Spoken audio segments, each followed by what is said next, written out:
Night ஒரே பிரியாணி சாப்பிட்ணும் ஆசையாக இருந்துச்சு. சரி ஜொமேட்டோவில் ஆர்டர் போடுன்னு எடுத்து பார்க்கும்போது இந்த ஷெரீஃப் பாய் கடை வந்து ரொம்ப நாளாக பிக் பாஸில் ஆடில் பார்த்துட்டே இருப்பேன். சரி வாங்கி ட்ரை பண்ணலாம் அப்படின்னு நினச்சிட்டு இன்றைக்கி வாங்கிட்டு வந்துட்டேன்.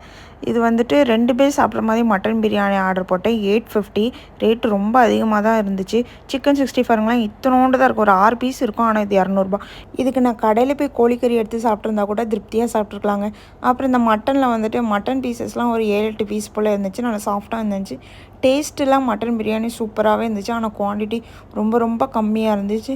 இதுக்கு வந்துட்டு காம்ப்ளிமெண்ட்ரியாக என்ன கொடுத்துருக்காங்கன்னா, ஒரு 2 பேக்கெட் சால்னா, 2 பேக்கெட் ரைத்தா. அந்த ரைத்தாவில் வந்து 2 பீஸ் ஆனியன் தான் இருக்கும். தயிரில் வந்து நிறைய தண்ணி கலந்து வச்ச மாதிரி ஒரு இது இருக்குது. சுத்தமாக நல்லாவே இல்லை. அப்புறம் இது சிக்கன் 65 கூட குக்கும்பரும் ஒரு புதினா சட்னியும் கொடுக்குறாங்க. அதுக்கப்புறம் வந்துட்டு ஒரு டெசர்ட் ஆர்டர் பண்ணலான்னு இந்த ரவாவில் வந்துட்டு ஏதோ மட்கா ஃப்ரீன்னு கொடுத்துருந்தாங்க. குவான்டிட்டி ரொம்ப கம்மியாச்சு. Taste super. ஆனால் ரேட்டு வந்து 90ங்க.